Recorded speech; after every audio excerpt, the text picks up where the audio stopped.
مدینہ چھوڑ دیا انہوں نے، مدینہ چھوڑ کر کے ملک شام چلے گئے۔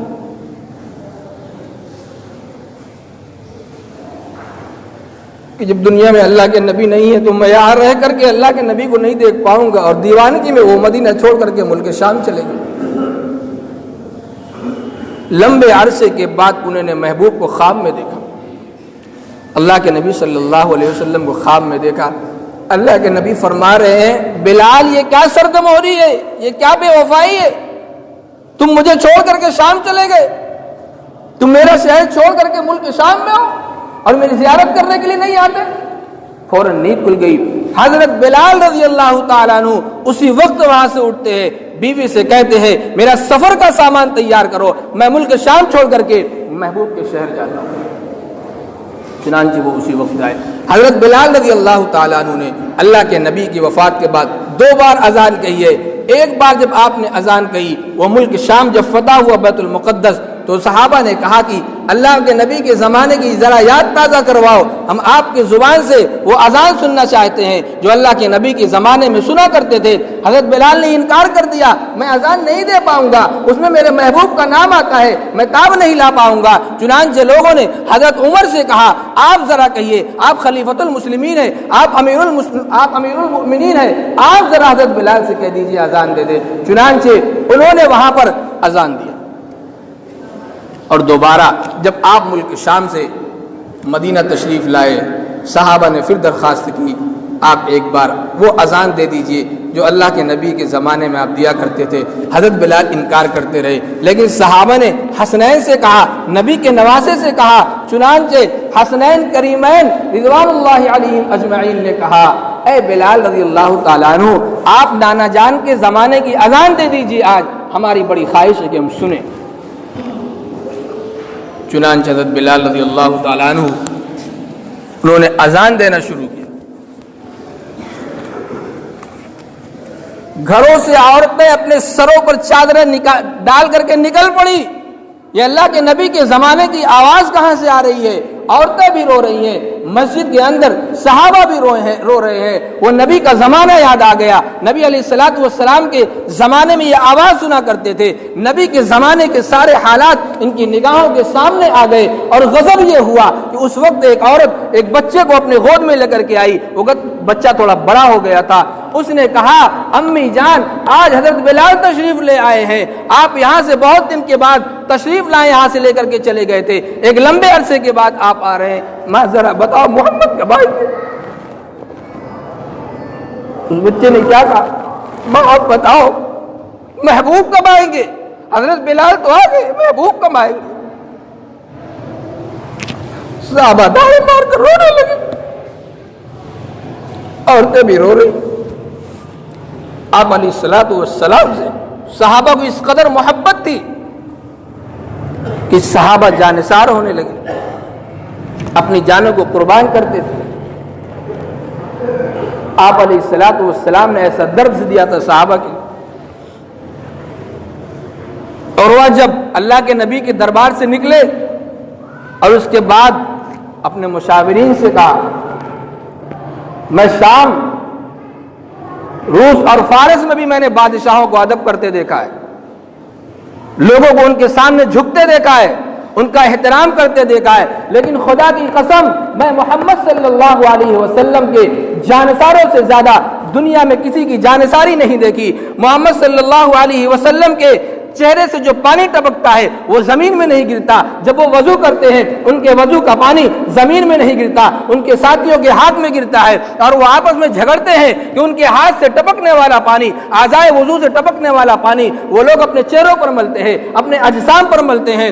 اور جب محمد صلی اللہ علیہ وسلم کی داڑھی ٹوٹ کر کے زمین پہ گرنا چاہتی ہے تو زمین پہ اگر گر بھی گئی تو ان کے صحابہ اس کو اٹھا کر کے رکھ لیتے ہیں۔ یہ جانثاری کی تھی صحابہ کرام رضوان اللہ علیہم اجمعین نے، یہ محبت اور عشق تھا۔ ان کنتم تحبون اللہ فاتبعونی یحببکم اللہ ویغفر لکم ذنوبکم۔ اگر تم اللہ سے محبت کرنا چاہتے ہو تو رسول کی اتباع کرو۔ قرآن کیا کہتا ہے؟ ان کنتم تحبون اللہ فاتبعونی، اگر تم چاہتے ہو کہ اللہ کے محبوب بن جاؤ، اللہ کو محبوب بنا لو، تو تم لوگ میری اتباع کرو، یعنی رسول کی اتباع کرو، اللہ تعالیٰ تم کو محبوب بنا لیں گے، تمہارے گناہوں کو بخش دیں گے، اور اللہ تعالیٰ بڑے بخشنے والے، بڑے مہربان ہوں گے۔ ایک مرتبہ اللہ کے نبی صلی اللہ علیہ وسلم دعا فرما رہے تھے، اے اللہ مجھے ان لوگوں سے جلد ملا دینا جو مجھے بہت محبوب رکھتے ہیں۔ یہ دعا مانگ کر جب فارغ ہوئے تو ایک صحابی اللہ کے نبی صلی اللہ علیہ وسلم کے قریب آتے، انہوں نے کہا اللہ کے نبی ہم آپ کے غلام ہیں، بے دام غلام ہیں، ہماری کوئی قیمت نہیں ہے، آپ پر جانثار اپنی جانوں کو قربان کرنے والے ہیں، آپ یہ بتائیے ماجرا کیا ہے؟ آپ کہہ رہے ہیں کہ مجھ سے محبت کرنے والے لوگوں کو مجھے جلدی ملا دینا، یہ محبت کرنے والے لوگ کون ہیں؟ اللہ کے نبی صلی اللہ علیہ وسلم نے فرمایا کہ بھائی تم نے میری نبوت کا اقرار کیا، میرے اوپر وحی اترتے دیکھا، اور اللہ کی رحمتوں کو اپنی نگاہوں کے سامنے اور اللہ کی مدد کو تم نے اپنی نگاہوں سے دیکھا ہے۔ ایک وہ جماعت آئے گی جو مجھ سے محبت کرے گی، وہ اپنی علماء کی زبان سے سن کر کے مجھ سے محبت کرے گی۔ انہوں نے مجھے نہیں دیکھا لیکن میرے اوپر انہوں نے یقین کیا ہے، میں نے دعا کیا ہے اے اللہ ان لوگوں سے مجھے جلدی ملا دینا۔ میرے عزیز دوستو، یہی وہ جماعت ہے، اللہ کے نبی نے فرمایا میرے دنیا سے تشریف لے جانے کے بعد وہ جماعت آئے گی اور اپنے علماء سے وہ یہ بات سنے گی، محمد بھی کوئی ذات تھی، ان کا بھی کوئی مذہب تھا، انہوں نے بھی کوئی پرچم لہرایا تھا، وہ لوگ مجھ سے محبت کریں گے تو 7 بار میں ان لوگوں کو خوشخبری دیتا ہوں جو میرے آنے کے بعد بغیر مجھے دیکھے مجھ سے محبت کرنے والے ہیں۔ اللہ کے نبی صلی اللہ علیہ وسلم نے فرمایا بھائی وہ ایسی جماعت ہوگی اگر اپنی اولاد کو بیچ کر کے مجھے میری زیارت ان کو نصیب ہوتی تو وہ اپنی اولاد کو بیچ کر کے میری زیارت کرتے، لیکن میرے آنے کے بعد وہ لوگ تشریف لائیں گے، مجھے دیکھ نہیں پائیں گے۔ اللہ کے نبی صلی اللہ علیہ وسلم سے بہت سارے واقعات نقل کیے گئے، بہت سارے صحابہ کے۔ ایک صحابی اللہ کے نبی صلی اللہ علیہ وسلم کے پاس تشریف لائے، انہوں نے کہا اے اللہ کے نبی آپ کے درجات بڑے بلند ہیں، ہم لوگ دنیا میں آپ کی زیارت کر لیتے، آپ سے بات کر لیتے ہیں، ہمارا جی خوش ہو جاتا ہے آپ کے پاس آنے کے بعد، لیکن جنت میں آپ کا بڑا اونچا مرتبہ ہوگا، ہم آپ کی زیارت کیسے کریں گے؟ اللہ کے نبی صلی اللہ علیہ وسلم نے وہ حدیث بتائی المرء مع من احبا، انسان اس شخص کے ساتھ ہوگا جس سے وہ محبت کرتا ہے۔ اکابرین سے محبت کیا ہے؟ اللہ کے رسول کی محبت تک پہنچاتی ہے۔ اللہ کے رسول کی جب محبت ہمارے دل میں ہوگی، محبت کا سلیقہ اور طریقہ کیا ہونا چاہیے؟ محبت کا مطلب یہ ہے رسول اللہ کی لائی ہوئی شریعت کے مطابق زندگی گزاری جائے، ان کی شریعت کے خلاف عمل نہ کیا جائے، یہ رسول اللہ سے محبت ہوگی۔ جب انسان اس طریقے سے اللہ کے رسول سے محبت کرے گا تو اللہ کے رسول تک پہنچ جائے گا۔ اولئک الذین انعم اللہ علیہم من النبیین والصدیقین والشہداء والصالحین وحسن اولئک رفیقا۔ یہ آیت اس وقت نازل ہوئی جب ایک صحابی آئے اللہ کے رسول کے پاس، یہی سوال کیا کہ دنیا میں تو ہم آپ کی زیارت کر لیتے ہیں، آپ کی مجالس میں بیٹھ جاتے ہیں، لیکن جنت میں آپ کا بڑا اونچا مرتبہ ہوگا، ہم آپ کی زیارت نہیں کر پائیں گے، آپ سے کیسے ملاقات ہوگی؟ اللہ کے نبی خاموش رہے۔ تھوڑی دیر کے بعد جبریل امین آتے ہیں اور یہی آیت لے کر کے آتے ہیں اولئک الذین انعم اللہ علیہم من النبیین والصدیقین والشہداء والصالحین وحسن اولئک رفیقا۔ جب اب تم لوگ اللہ کے رسول سے وہی محبت کرنے لگو گے جو محبت کرنے کا طریقہ ہے، جو انداز ہے، جو اللہ نے بتایا ہے کہ تم لوگ بھی اولیاء اور صدیقین اور شہداء اور صالحین کے ساتھ رہو گے۔ اللہ تعالی ہم سب کو اپنے نبی سے سچی محبت نصیب فرمائے۔ وآخر دعوانا الحمدللہ۔